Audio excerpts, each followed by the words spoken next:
बिस्मिल्लाहिर्रहमानिर्रहीम। सातकैन education services. Assalamualaikum dear students, this is for class matrix subject physics, chapter number 12, waves and sound, from book page number 235. It is session number 3. Now students, today's topic is characteristics of waves. We have learnt about wave, what is wave motion, how many types of waves. In how many types of waves? We have learnt about transverse wave and longitudinal wave. How these waves are formed?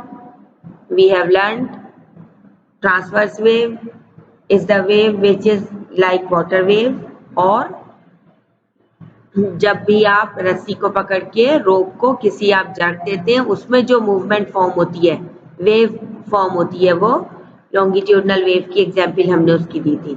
और originally ये transverse waves कब form होती हैं? Transverse waves होती हैं जिसमें particles of the medium और wave motion की डायरेक्शन एक दूसरे के परपेंडिकुलर होते हैं, तब हम उसे ट्रांसवर्स वेव कहते हैं। The type of wave in which direction of motion of wave and particles of the medium, दो चीजें आ गई ना, एक तो डायरेक्शन वेव की जो डायरेक्शन है उसकी मोशन की वो, और जो जिस मीडियम में वो वेव फॉर्म हो रही है उसके पार्टिकल्स एक दूसरे के परपेंडिकुलर होते हैं, this is called transverse wave. और इसकी एग्जाम्पल हमने कौन सी दी थी? Radio waves, light waves, microwaves, water waves, और या हम कह लें कि मूवमेंट लाइक स्नेक। ठीक है, किस तरीके से वो चलता है, या रोप को आप पकड़ के जड़ देते हैं तो उसमें जो वेव फॉर्म होती है वो ट्रांसवर्स वेव की एग्जाम्पल है। लॉन्गिट्यूडनल वेव को हमने क्या देखा था? लॉन्गिट्यूडनल वेव क्या होती है? लॉन्गिट्यूडनल वेव थी जो कि स्प्रिंग की हमने जिसमें एग्जाम्पल दी थी, यानी अगर हम किसी स्प्रिंग को हॉरिजॉन्टली पुल करेंगे तो उसमें वो जो गोल गोल उसकी आप इलोंगेशंस देखते हैं, वो लॉन्गिट्यूडनल वेव की एग्जाम्पल थी। अब होता क्या है लॉन्गिट्यूडनल वेव में? जिसमें direction of motion of wave, दो चीजें होती है ना हर दफा के किस तरीके से वेव मोशन की डायरेक्शन है और मीडियम के पार्टिकल्स वो कैसे बिहेव करते हैं। तो जिस लॉन्गिट्यूडनल वेव वो टाइप ऑफ वेव है जिसमें direction of motion of wave और particles of the medium they are both parallel to each other, उसको हम लॉन्गिट्यूडनल वेव कहते हैं। ठीक है, इसकी एग्जांपल कौन सी आ गई थी? साउंड वेव हो गई, या सेस्मिक वेव, जब जलजला आता है, अर्थक्वेक आता है तो उसमें जो सेस्मिक वेव्स चलती हैं, ठीक है, वो लॉन्गिट्यूडनल वेव होती हैं। अब आ जाइए, जब वेव्स फॉर्म हो रही हैं तो उनकी लाजमी कोई ना कोई उसकी कुछ कैरेक्टरिस्टिक्स होंगी। ठीक है, तो वो कौन सी है? वो इन वेव्स की कुछ ना कुछ कॉमन जो प्रॉपर्टीज हैं, कैरेक्टरिस्टिक्स हैं, उनमें frequency, time period, wavelength, amplitude और वेव वेलोसिटी कॉमन है। ठीक है, कौन सी? फ्रीक्वेंसी को हम f से डिनोट करते हैं, टाइम पीरियड को हम t से, वेवलेंथ को हमने ग्रीक लेटर लैम्डा शो बनाया था, पहले भी लैम्डा से शो करेंगे, एम्पलीट्यूड को a से, और वेव वेलोसिटी का यानी रिलेशन हम डेवलप करेंगे किसके दरमियान? वेवलेंथ और टाइम पीरियड के दरमियान। ठीक है, तो ये सारी कैरेक्टरिस्टिक्स ऑफ वेव्स आज हम इसमें देख रहे हैं। नंबर 1 अगर हम डिस्क्राइब करें तो वो है फ्रीक्वेंसी, वेव फ्रीक्वेंसी। ठीक है, क्या है? सबसे पहले फ्रीक्वेंसी की हमने सबसे सिंपल अगर हम लें डेफिनेशन तो वो क्या होती है? नंबर ऑफ वेव्स प्रोड्यूस्ड पर unit time is called as frequency. यानी कितनी नंबर ऑफ वाइब्रेशंस प्रोड्यूस कर रही है वो बॉडी, वाइब्रेटिंग बॉडी एक सेकंड में, पर यूनिट टाइम एक सेकंड में, तो हम उसे फ्रीक्वेंसी कहते हैं। ठीक है, अब आ जाइए, इसको कैसे डिनोट किया जाता है, इसे सिंबलाइज किया जाता है एफ से, या एफ से डिनोट करते हैं हम। ठीक है, अब आ जाइए, इसका फॉर्मूला क्या है, फ्रीक्वेंसी, इसका यूनिट आ गया साइकिल्स पर सेकेंड, हर्ट्ज जिसे कहते हैं, या फ्रीक्वेंसी नंबर ऑफ वेव्स पर यूनिट टाइम। अब यहाँ पे कॉमन इन्होंने फिगर में, डायग्राम में शो किया है। क्या शो किया है, आप देखें, एरो हेड से एक ओ पॉइंट है जो कि जहां से जो कि मीडियम के पार्टिकल्स को शो कर रहे हैं। ठीक है, अब उस पे वेव जा रही है, बिल्कुल ये मीन पोजीशन पे जो एक एरो दिखाया है, ये इसकी मीन पोजीशन है, इस पर वेव फॉर्म हो रही है। वेव फॉर्म हुई, आपने देखा। अब यहाँ पे अभी अगर हम सिर्फ फ्रीक्वेंसी की बात करें तो कितनी वेव जनरेट हो रही है पर यूनिट टाइम, यहाँ से नंबर ऑफ वाइब्रेशंस पर यूनिट टाइम जनरेट हो रही है, वो इसकी फ्रीक्वेंसी कहलाई जाएगी। ठीक है, फ्रीक्वेंसी आ गई। और अगर मैं आपको जर्नल इसका एक्सप्लेन करूं तो नंबर 2 पे आता है टाइम पीरियड। टाइम पीरियड क्या है,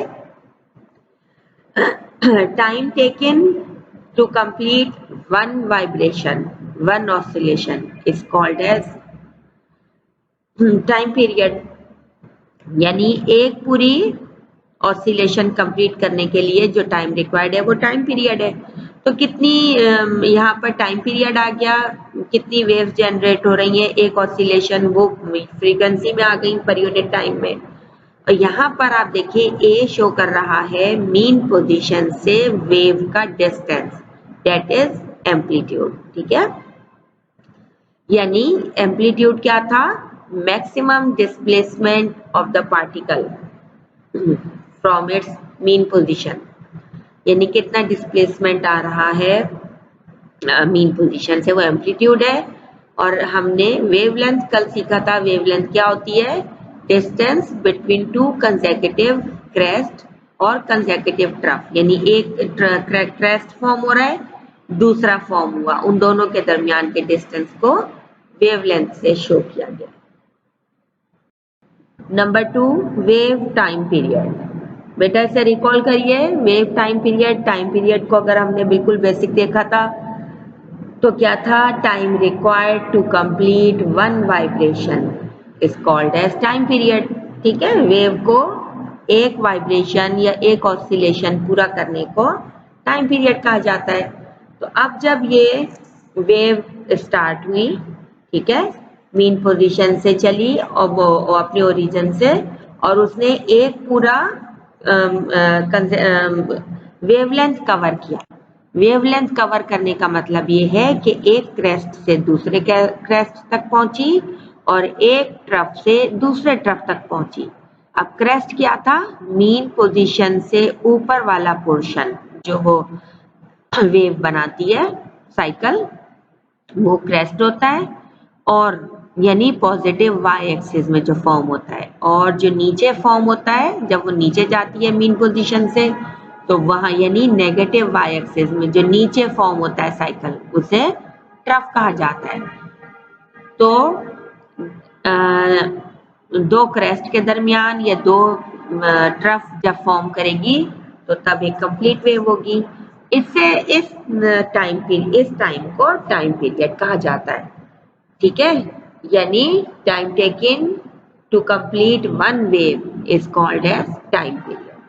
अच्छा, अब इसे कैसे डिनोट किया जाता है, कैपिटल टी से, और टाइम का यूनिट सेकंड होता है। इसका फॉर्मूला क्या फॉर्म बनेगा, टाइम पर नंबर ऑफ वेव्स। ठीक है, time period is equals to time required per number of waves. अब इन दोनों का रिलेशन क्या है, टाइम पीरियड और फ्रीक्वेंसी का, आपको मालूम है, time period is equals to 1/f या frequency is equals to 1/t। Number 3, wavelength. The displacement between two consecutive crests or two consecutive trough is called as wavelength. Wavelength क्या चीज है? It is the horizontal distance covered by the wave in one complete vibration. ठीक है, इसे ये भी कहा जा सकता है, it is the distance between two consecutive compressions or two consecutive rarefactions of A longitudinal wave. अगर ट्रांसवर्स वेव की हम सिंपल जनरल बात कर रहे हैं तो दो कंसेक्यूटिव क्रेस्ट या दो कंसेक्यूटिव ट्रफ के दरमियान का डिस्टेंस जो है वो वेवलेंथ कहलाया जाता है. लेकिन अगर हम इसकी लॉन्गिट्यूडनल वेव की बात करें तो उसमें हम क्रेस्ट को और इन ट्रफ को कंप्रेशंस और रेयरफैक्शंस कहते हैं. तो दो कंप्रेशंस और दो रेयरफैक्शंस के दरमियान के डिस्टेंस को भी वेवलेंथ से कहा जाएगा. इसको ग्रीक लेटर लैम्डा से शो करते हैं और इसका यूनिट मीटर है. Now students, number 4 amplitude. Amplitude को हम पहले कवर करेंगे. अभी हमने 3 कैरेक्टरिस्टिक्स ऑफ ए वेव पढ़ ली, time period, frequency and wavelength. उसके बाद हम एम्पलीट्यूड को देखते हैं. एम्पलीट्यूड क्या चीज है? एम्पलीट्यूड है, it is the maximum displacement of A particle from its mean position. ठीक है, यानी आपने जब भी कोई वेव स्टार्ट हुई वो कितना डिस्प्लेसमेंट कवर कर रही है, ऊपर और नीचे अपनी मीन पोजीशन से. यानी एक पूरा कितना बड़ा उसका साइकिल ऊपर फॉर्म हो रहा है, कितना नीचे, कितना क्रेस्ट लेंथ का बन रहा है, कितना ट्रफ फॉर्म हो रहा है. तो हम उसे जितना बड़ा वो एम्पलीट्यूड लेगी, जितना डिस्टेंस कवर करती है, हम उसे एम्पलीट्यूड कहते हैं. तो इसकी डेफिनेशन लेंगे कि maximum displacement of A particle of a medium from its undisturbed position is called amplitude. यानी मैक्सिमम डिस्प्लेसमेंट एक पार्टिकल ने कितनी कवर की है उसे हम एम्पलीट्यूड कहते हैं. अब आ जाइए wave velocity. This topic is on book page number 237. Wave velocity क्या चीज है? It is a simple relation between the wavelength, time period और velocity of a wave. अब जाहिर है जब कोई वेव स्टार्ट होगी अपने ओरिजिन से तो वेवलेंथ भी वहां पे फॉर्म हो रहा है, वहां पे टाइम पीरियड भी आ रहा है और वहां पे कितनी वेलोसिटी से वो वेव चल रही है वो भी आएगी. तो अब हम अगर देखें इन तीनों चीजों को हम कंसीडर करें एक वेव जिसकी वेवलेंथ है लैम्डा. वेवलेंथ क्या होता है? Consecutive distance between two crest और टू ट्रफ. तो वेवलेंथ लैम्डा से डिनोट करेंगे, फ्रीक्वेंसी एफ से लेंगे और हम उसकी वेलोसिटी जो वेव चल रही है वो v है. ठीक है, अब हमें पता है वेलोसिटी क्या चीज है और टाइम t है वेव को ट्रेवल करने के लिए, एक वेवलेंथ कवर करने के लिए. टाइम रिक्वायर्ड है t. Velocity is equals to distance covered per unit time. यहाँ इस केस में जबकि हम वेव की बात कर रहे हैं तो डिस्टेंस कितना है? वेवलेंथ जितना. तो velocity is equals to wavelength per unit time. अब अगर हम कहें velocity v is equals to wavelength का unit symbol lambda, v is equals to lambda per time t, तो हमारे पास हमारी इक्वेशन आ जाएगी lambda is equals to v into T. अगर हमें लैम्डा को सेपरेट करें तो वेलोसिटी और टाइम पीरियड एक दूसरे से मल्टीप्लाई हो जाएंगे. ठीक है, अब हमें पता है कि time t is equals to 1/f. हमने इसकी वैल्यू रखी अपनी इक्वेशन में तो हमारे पास आ गया v is equals to f lambda. ठीक है, this is the relation between wavelength, period and velocity of the wave.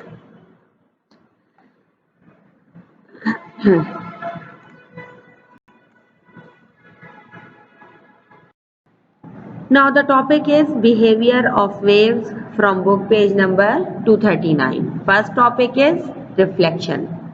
अभी तक हमने टाइप्स ऑफ वेव्स देखी कि वेव्स किस तरह फॉर्म हो रही हैं, उनकी कैरेक्टरिस्टिक्स क्या हैं.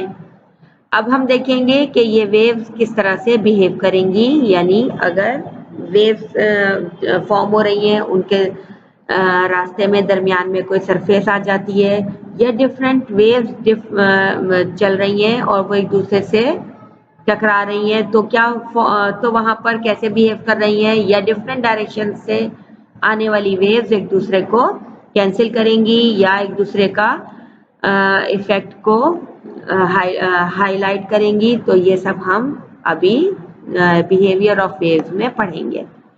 First topic is reflection of waves. तो वेव्स भी रिफ्लेक्ट करेंगी, इसी यानी किसी भी सरफेस से टकराएंगी अगर वेव्स, तो वो बाउंस बैक होती है, जस्ट लाइक लाइट वेव्स। ठीक है, तो bouncing back of a wave from a surface is called reflection. अब जब ये रिफ्लेक्ट होंगी वेव्स, तो जाहिर है इनके दरमियान किसी सरफेस से टकराएंगी तो बाउंस बैक होंगी, तो इनके दरमियान एंगल भी फॉर्म होगा, ये इंसिडेंट भी होंगी और रिफ्लेक्टेड भी होंगी। तो अब हम देखेंगे कि इंसिडेंट वेव क्या होती है। Wave coming from the source. अब जो सोर्स है वेव जहां से फॉर्म हो रही है, वहां से जो वेव आ रही है और वो किसी सरफेस से टकराएगी तो उसे इंसिडेंट वेव कहा जाएगा। रिफ्लेक्टेड वेव कहा जाएगा, जाहिर है जो उस सरफेस से टकराकर मुड़ रही है, बाउंस बैक हो रही है, उसे रिफ्लेक्टेड वेव कहा जाएगा।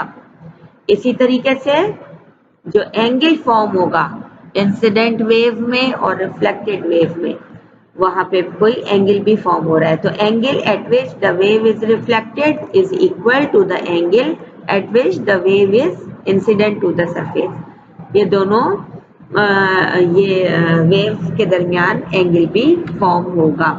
अब ये एक ही क्योंकि ये वेव्स जो है ये एक ही सोर्स से प्रोड्यूस हो रही है, तो इनकी सेम फ्रीक्वेंसी होगी जो कि जहां से ये फॉर्म हो रही है।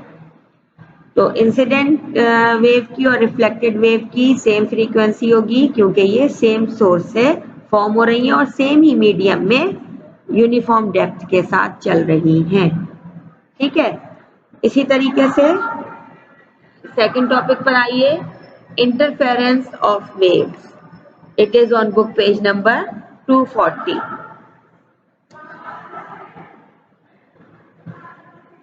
तो इंटरफेरेंस क्या चीज है? The interaction of two waves passing through the same region of space at the same time is called interference of waves। ठीक है, इंटरफेरेंस ऑफ वेव्स क्या चीज है कि जब भी कोई वेव्स सेम स्पेस में सेम रीजन से स्टार्ट हुई है और वो आपस में मिल रही हैं, तो उसे इंटरफेरेंस कहा जाता है। Now the topic is interference from book page number 240।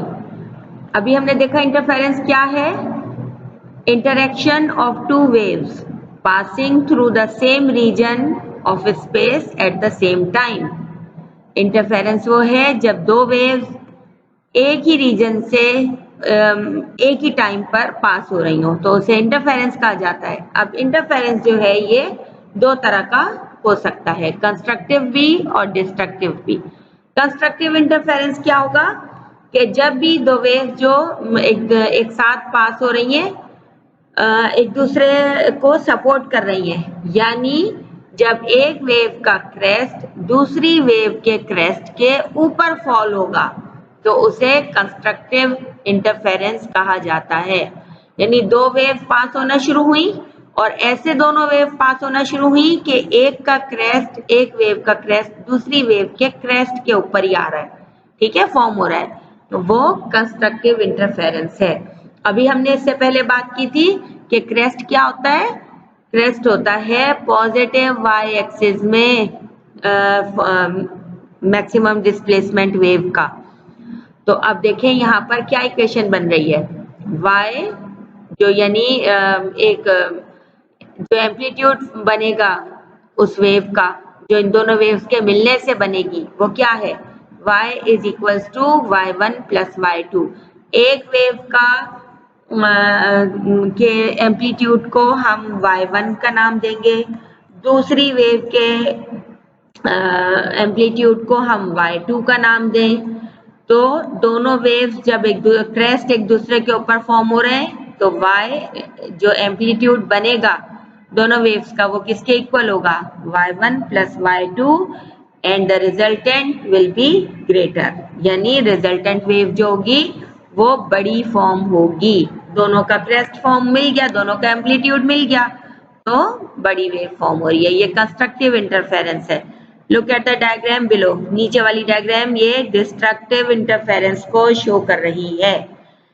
Destructive interference कैसे, कि जब ये वेव्स जो हैं ये एक वेव का क्रेस्ट दूसरी वेव के ट्रफ पर फॉर्म हो पर आ जाए तो ये डिस्ट्रक्टिव इंटरफेरेंस है। When two waves cancel each other the interference is called destructive interference. कैसे कैंसिल करेंगी, कि जब एक वेव का क्रेस्ट दूसरी वेव के ट्रफ के ऊपर आ जाएगा तो ये कैंसिल कर देगा। कैसे कैंसिल करेगा, आप देखें वेव 1 का क्रेस्ट है और वेव 2 का ट्रफ नीचे फॉर्म हो रहा है, ठीक है। वेव 2 ये दूसरी वेव का ट्रफ है। अब जब दोनों मिलेंगे आपस में तो ये एक दूसरे को कैंसिल कर देंगे। y is equals to y1। Wave 1 का एम्पलीट्यूड तो प्लस है, वो ऊपर वाले एक्सिस में, नीचे वाला -2 है, माइनस है क्योंकि वो नेगेटिव एक्सिस में है।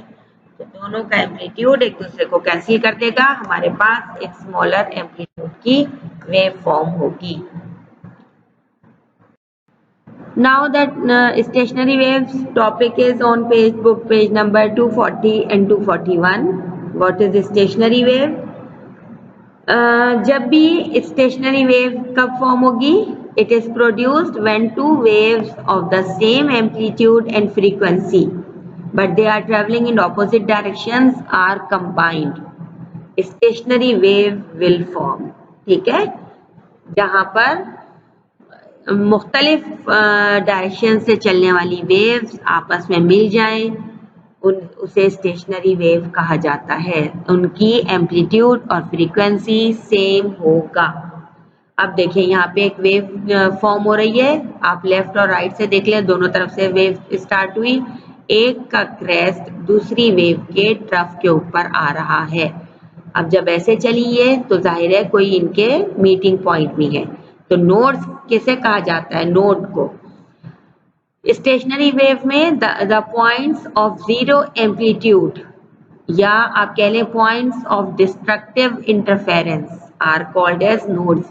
अब देखें दो वेव्स जहां पर मिल रही हैं तो यहाँ पर एम्पलीट्यूड 0 हो गया है दोनों वेव्स का, इस पॉइंट को नोड कहा जाता है। या ये जो डिस्ट्रक्टिव इंटरफेरेंस है यानी एक का क्रेस्ट दूसरी के तरफ पे आया हुआ है जहां दोनों मिल रहे हैं उसे नोड कहा जाता है। अब एंटी नोड्स क्या हैं, स्टेशनरी वेव में वो पॉइंट्स जहां पे मैक्सिमम एम्पलीट्यूड है उन्हें एंटी नोड्स कहा जाता है। ए से डिनोट किया गया है, इनको देख लें आप कि स्टेशनरी वेव में जहां पे मैक्सिमम एम्पलीट्यूड है, एक का क्रेस्ट मैक्सिमम ऊपर गया हुआ है दूसरी का ट्रफ मैक्सिमम नीचे है, तो एम्पलीट्यूड जो दोनों का है ये एंटी नोड्स कहा जाता है इन्हें, ठीक है। तो स्टेशनरी वेव क्या है, नोड्स और एंटी नोड्स क्या है, ये हमने अभी डायग्राम से और की मदद से देख लिया। Now here is your homework. Question number 1. Define the terms wavelength, frequency and time period. Write down the answer from the behavior of waves. Second, drive an equation between velocity, wavelength and frequency. इसके answer में आपको वो relation develop करना है, एक derivation drive करनी है जो कि हमने बिहेवियर ऑफ वेव्स में देखी थी एम्पलीट्यूड के बाद, ठीक है, कि किस तरीके से वेलोसिटी, फ्रीक्वेंसी, वेवलेंथ और वेलोसिटी का v is equals to F lambda जो रिलेशन हमने डेवलप किया था वो यहाँ पे ड्राइव कीजिएगा। Question number 3, define interference, stationary wave and reflection of wave. इन तीनों की डेफिनेशन आप प्रॉपर एक्सप्लेनेशन के साथ राइट डाउन करेंगे। Do your work neatly in your copy, learn and write these answers in. Okay students, thank you, अल्लाह हाफिज।